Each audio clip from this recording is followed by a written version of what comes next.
طلباء و طالبات، آپ کو ڈارلنگ اردو چینل میں آپ کو خوش آمدید کہتا ہوں۔ میرا نام عمران ہے، اور اس چینل کی وساطت سے، اس چینل کے ذریعے ہم اردو لکھنا، پڑھنا، سمجھنا اور اس کا املا سیکھیں گے۔ ابھی جو آپ لیکچر دیکھ رہے ہیں یہ انگریزی یعنی انگلش میں بھی موجود ہے۔ آج کا جو یہ لیکچر ہے، اس میں ہم اردو کی جو حروف ہیں، یعنی اردو کی جو حروف تہجی ہے، اس کا مختصراً یعنی اختصار کے ساتھ اس کا تعارف دیکھتے ہیں۔ آئیے سب سے پہلے دیکھتے ہیں حرف کیا ہوتا ہے۔ حرف کو انگلش میں لیٹر کہتے ہیں۔ کسی آواز کو ظاہر کرنے کے لیے جو علامت لکھی جاتی ہے اس کو حرف کہتے ہیں۔ مثلا دیکھیے، اب اس طرح کی آواز کو ظاہر کرنے کی ہم نے یہ حرف بے استعمال کیا، علامت کو استعمال کیا۔ علامت جو ہے یہ علامت ہی حرف کہلاتی ہے۔ اب اسی طرح آپ دیکھ سکتے ہیں یہ جیم ہے، اور یہ جے کی جو آواز ہے اس کو ظاہر کرنے کے لیے ہم نے یہ علامت استعمال کی ہے، اور اس علامت کا نام ہے جیم۔ تو آواز کو ظاہر کرنے کے لیے سب علامتیں ہیں یہ، اور انہی علامتوں کو پھر ہم حرف یا حروف کہتے ہیں۔ تو یہ تو تین مثالیں ہیں۔ تو مختلف آوازوں کو ظاہر کرنے کے لیے جو ہم علامات استعمال کرتے ہیں انہی کو حروف کہتے ہیں۔ حرف واحد ہے، حروف اس کا پلورل ہے، جمع ہے۔ اب آئیے دیکھتے ہیں حروف تہجی، اس کو انگلش میں الفابیٹ کہتے ہیں۔ حروف کا مجموعہ یا وہ علامتیں جو مختلف آوازوں کو لکھنے کے لیے استعمال کی جاتی ہیں انہیں حروف تہجی کہتے ہیں، جو آپ کے نیچے سامنے ہے۔ ایک بات اور ذہن میں رکھیے گا کہ یہ جو 37 ہیں یہ سب حروف تہجی نہیں ہیں، 37 حروف تہجی نہیں ہے۔ حروف تہجی ایک ہی ہے، یہ الفابیٹ ایک الفابیٹ ہے یہ، اور اس الفابیٹ میں 37 لیٹرز ہیں۔ اسی طرح یہ ایک حروف تہجی ہے اردو کی، اور اس ایک حروف تہجی میں 37 حروف ہیں، یہ ذہن میں رکھیے گا۔ اب آپ یہ دیکھیے، آپ کے سامنے یہ 38 حروف ہیں، یہ اردو کی حروف تہجی میں یہ 38 حروف ہیں۔ اور ہمیشہ سے ہی اردو کی جو حروف تہجی ہے اس میں حروف کی جو تعداد ہے اس میں اختلاف رہا ہے۔ بعض کے مطابق 38 ہیں، کیونکہ وہ سمجھتے ہیں کہ الف مدہ بھی ایک الگ حرف ہے، اور بعض کے مطابق یہ الگ حرف نہیں ہے۔ جیسے مثلا یوں سمجھ لیجئے، اب الف زبر آ ہو جاتا ہے، الف کے نیچے زیر لگائیں تو الف ای ہو جاتا ہے۔ تو یہ مختلف آوازیں ہیں الف کی، لہٰذا یہ الگ الگ حروف نہیں بن جائیں گے۔ اسی طرح جب بے کی آواز کو کھینچنا ہو تو اس کے آگے الف زبر لگاتے ہیں، جیسے یہ دیکھیں، تو یہ بن گیا با۔ تو اسی طرح جب الف کی آواز کو ہی کھینچا جائے تو اس کے آگے الف زبر لگا دیں آپ، تو ہو جائے گا آ۔ تو اس طرح اس کھینچنے کی آواز کو ہم الف مد سے ظاہر کرتے ہیں، یعنی یہ دو الف کے برابر ہوتا ہے الف مد، اور یہ ہو جائے گا الف مد آ۔ تو الف کی آواز کو آپ نے کھینچا ہے۔ تو بعض ماہرین کے مطابق یہ الف کی ہی ایک شکل ہے، الف کی آواز ہے، تو لہٰذا الگ سے حرف نہیں ہے، اور بعض ماہرین یہ کہتے ہیں کہ یہ الگ حرف ہے۔ اس سے دیکھیں نون اور نون غنہ ہے۔ جب نون کی آواز کو ناک میں لے جاتے ہیں تو اسے نون غنہ کہتے ہیں، اور اسے نقطہ نہیں لگایا جاتا، اور یہ الگ حرف نہیں تسلیم کیا جاتا ہے۔ اسی طرح ہے، اب ہے کی ہی ایک شکل دو چشمے ہے بھی ہے۔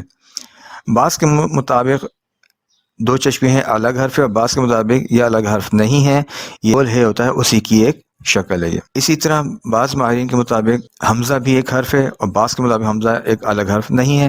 اب آپ کو صرف دو مثالوں سے ظاہر کیا میں نے۔ اب انشاءاللہ میں حمزہ جو ایک حرف کے طور پہ استعمال ہوا ہے، اس سے دائر ہے۔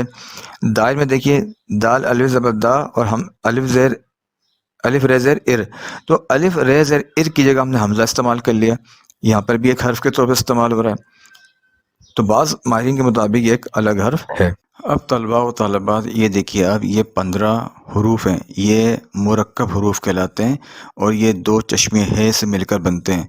دو چشمے ہے سے پہلے ایک حرف استعمال کیا جاتا ہے جسے ہم سابقہ کہتے ہیں، یعنی سابقہ کے ساتھ ہے، دو چشمے ہے کو ملاتے ہیں تو یہ 15 حروف بنتے ہیں، یا 15 آوازیں مزید بن جاتی ہیں۔ اب آپ دیکھیے، اسے بے اور ہے کو ملایا تو بہ بن گیا، پے اور ہے دو چشمے ہے کو ملایا تو پھے بن گیا، اسے تے اور دو چشمے ہے کو ملایا تھے بن گیا۔ تو اس طرح دیکھیے یہ مختلف آوازیں ہم دو چشمے ہے کو ملا کر بھی بناتے ہیں۔ لیکن یہ ذہن میں رکھیے گا کہ دال دو چشمے ہے، ڈال دو چشمے ہے، رے دو چشمے ہے، رے دو چشمے ہے۔ ان حروف میں ان حروف کو ملایا نہیں جاتا، یعنی دو چشمی ہے کو ان حروف کے ساتھ ملایا نہیں جاتا، یہ اپنی اصل شکل کو برقرار رکھتے ہیں۔ جیسے بے اور دو چشمی ہے میں ہم دیکھیں کہ بے اور ہے کی دو چشمی ہے کی شکل ایک نئی شکل بن گئی، اس طرح پے اور دو چشمی ہے کو ملایا تو ایک نئی شکل بن گئی، پے کی بھی اور بے کی بھی۔ جبکہ یہ رے، رے، دے اور ڈہ میں دال دو چشمی ہے ان حروف کی اپنی ذاتی اصلی شکل برقرار رہتی ہے۔ تو بہرحال یہ دو چشمی ہے کو ملا کر یہ 15 حروف مزید بنائے جاتے ہیں، یا 15 آوازیں آپ کہہ لیجئے، اور یہ مرکب حروف کہلاتے ہیں۔ اب آپ دیکھیے الف سے لے کر نہ تک یہ 53 حروف ہیں یہ، جس میں سے الف سے لے کر یہ بڑی تک یہ 38 منفرد حروف کہلاتے ہیں، اور جبکہ بھ سے لے کر نہ تک یہ 15 مرکب حروف کہلاتے ہیں۔ آپ یہ دیکھیے کہ الف سے لے کر یہ تک بڑی یہ تک اگر آپ الف مد کو بھی شامل کر رہے ہیں تو یہ 38 حروف ہیں، اور ان 38 حروف میں آپ یہ دیکھیے یہ جو کتھئی یعنی براؤن کلر کے جو حروف ہیں پے، چے، ژ، گاف اور بڑی ہے، یہ 5 حروف کہہ لیجئے یا 5 آوازیں کہہ لیجئے، یہ 5 حروف فارسی سے لیے گئے ہیں۔ جبکہ یہ سرخ رنگ میں جو آپ کو دیکھ رہے ہیں ٹے، ڈال اور ڑے، یہ 3 حروف یا 3 آوازیں، یہ 3 حروف ہندی سے لیے گئے ہیں، اور باقی جتنے حروف آپ کو نظر آ رہے ہیں سیاہ رنگ میں یہ عربی سے لیے گئے ہیں۔ تو طلبہ طالبات عام طور سے الف سے لے کر بڑی تک، جس میں دو چشمی ہے شامل نہیں ہیں، الف مد شامل نہیں ہے، تو الف سے لے کر بڑی تک عام طور سے یہ 37 حروف پڑھائے جاتے ہیں۔